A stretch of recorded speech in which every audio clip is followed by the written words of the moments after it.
Salut l'équipe, j'espère que vous allez bien, moi ça va tranquillement. Aujourd'hui, comme je l'avais annoncé dans la dernière vidéo, nouvelle série voilà que je prépare depuis une bonne quinzaine de jours. J'espère que vous allez apprécier. Moi franchement, je prends énormément de plaisir à la faire. Dans cette série, je résumerai les informations foot de la semaine, voilà, que ce soit les résultats de foot avec les vidéos des buts, mais également les interviews des protagonistes, voilà, qui permettent d'apporter un autre regard sur les résultats, également des stats qui peuvent vraiment faire la diff, etc., des faits marquants, bref, t'as compris, le résumé de la semaine. Ça va clairement être la nouvelle série phare de la chaîne, puisque vous le savez, dans 2 semaines, c'est la fin du mercato, et donc qui dit fin du mercato, dit fin de la première saison de la Dépêche Mercato, qui a très bien marché et qui reviendra à coup sûr en janvier. Et donc voilà, cette série, l'actu foot va le remplacer. D'ailleurs, vous l'avez vu les gars, nouvelle intro pour cette série, très propre, très bien réalisée. Ça a été réalisé par Nicolas Barbanchon, un grand merci à lui. C'est un infographiste, un graphiste qui fait énormément de choses, très cool. Allez voir son site si vous avez besoin d'un logo ou d'autres choses, allez check son site, le lien est dans la description. Bref, l'actualité foot cette semaine a été très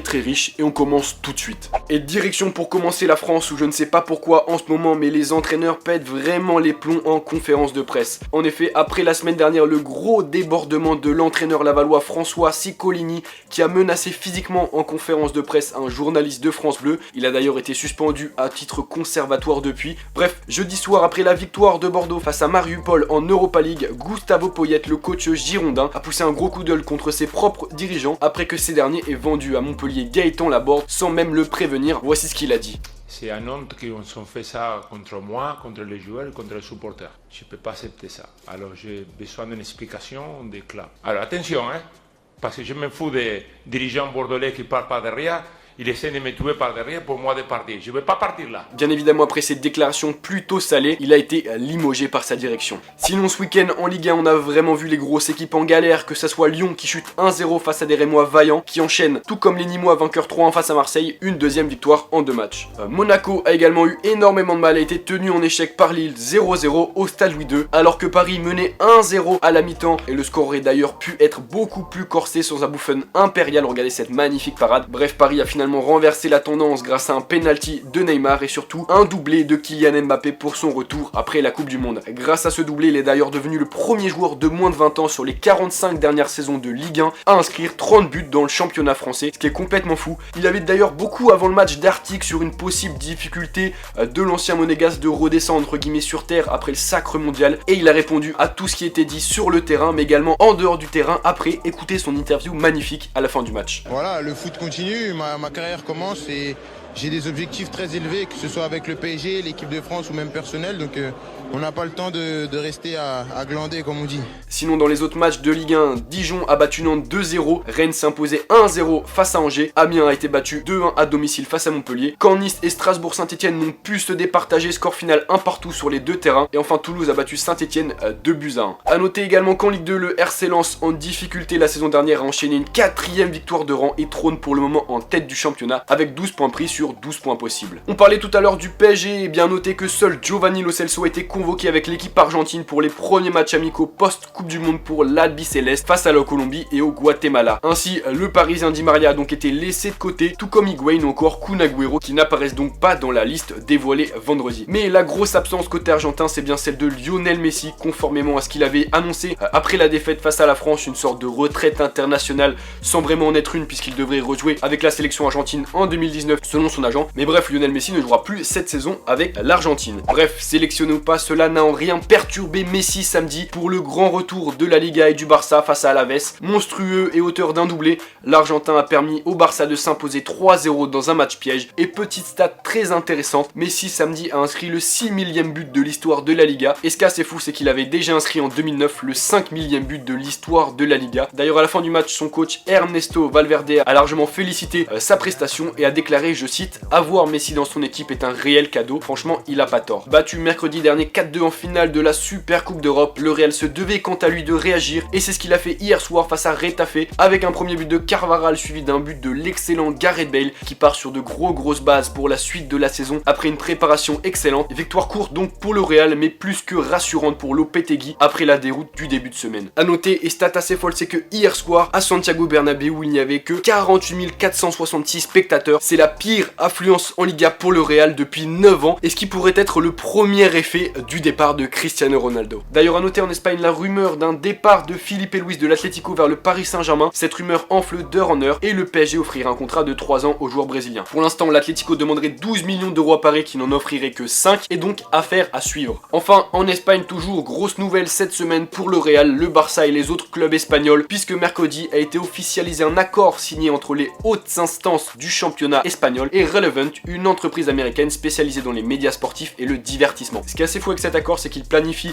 pour les 15 prochaines années que chaque saison, plusieurs matchs de Liga seront joués aux États-Unis et au Canada. Cet accord, comme vous devez vous en douter, est largement critiqué en Espagne puisqu'il dénaturait selon plusieurs médias le championnat, qui n'est encore une fois pas complètement faux. On a donc vu ce week-end le retour de la Liga sans Cristiano Ronaldo, mais également le retour de la Serie A quant à elle avec Cristiano Ronaldo. Et CR7 n'a d'ailleurs pas été incroyable avec la Juventus pour sa première officielle, malgré une victoire certes difficile 3-2 face au Chievo Vérone. Le Portugais n'a pas brillé samedi, il a eu des stats loin d'être incroyables pour un joueur de son calibre, avec notamment 11 duels perdus, ce qui est vraiment énorme. Cependant, son entraîneur Massimo Allegri à la fin du match semblait plutôt satisfait de son joueur. Je cite, physiquement Ronaldo était bien pour ses débuts, sachant qu'il ne s'entraîne avec nous que depuis 7 jours. Il a été très bon, j'ai été frappé par la facilité à laquelle il s'est intégré à l'équipe. Beaucoup de compliments donc pour Ronaldo et ses débuts. Ronaldo la veille du match avait d'ailleurs fait le traditionnel bizutage qui est très commun dans les clubs de foot où il avait chanté, et clairement heureusement qu'il ne joue pas au foot comme il chante.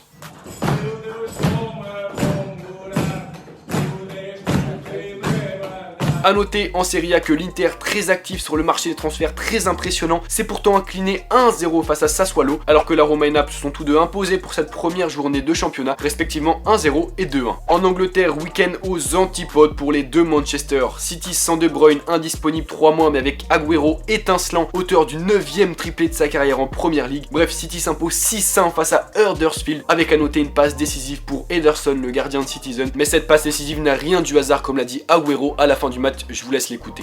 Fue un trabajo en la semana que Pep me trabajó conmigo y bueno, me dijo que si hacía bien el movimiento iba a quedar mano a mano. Luego es tu decisión de si es gol o no.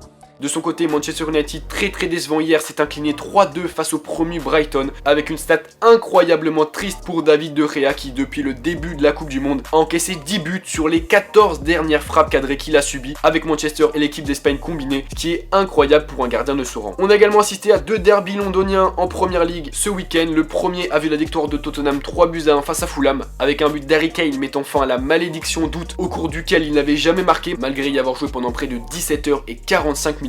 L'autre derby londonien opposé Chelsea à Arsenal, et pour la deuxième fois en 2 matchs, les Gunners se sont inclinés, score final 3-2. Des débuts plus que difficiles donc pour Emery, rapidement mené 2-0. Les Gunners avaient pourtant su réagir en inscrivant 2 buts coup sur coup avant la mi-temps, mais largement dominés en seconde période. C'est logiquement qu'ils ont encaissé le 3e but. Excellent tout le long de la partie. Eden Hazard a d'ailleurs à la fin du match fait des déclarations scellant son avenir, puisqu'il a déclaré qu'il ne partirait pas cette année. En bref, cette semaine le PSG a officialisé la venue de Kehrer, alors que Draxler serait sur le point de quitter le club de la capitale. Schalke et Leipzig sont sur le dossier. En France encore, l'OM vient de recruter pour 12 millions d'euros le milieu Radonjic, alors que l'OL devrait faire signer aujourd'hui ou demain le Belge Denayer. Ancien lyonnais également, Maxime Gonalon vient quant à lui de s'engager avec Séville. Et donc voilà les gars, c'est déjà la fin de ce premier épisode de l'Actu Foot. C'était très riche voilà en actu, j'espère que vous avez apprécié, que vous avez appris des choses avec toutes ces interviews, avec ces résultats, ces buts, etc. Dites-moi voilà en commentaire ou au cours de la semaine sur Twitter si vous avez des infos qui vous marquent et que vous voulez absolument voir dans le prochain épisode de l'Actu Foot. On se retrouve très rapidement les gars pour une autre vidéo. C'était Val, peace. Rien à foutre des codes 3-2-5, c'est mon pote dans le top, nous shoot ton pote 3-2-5, on défonce les portes, c'est le cœur qui parle 3-2-5, j'invente les codes, que des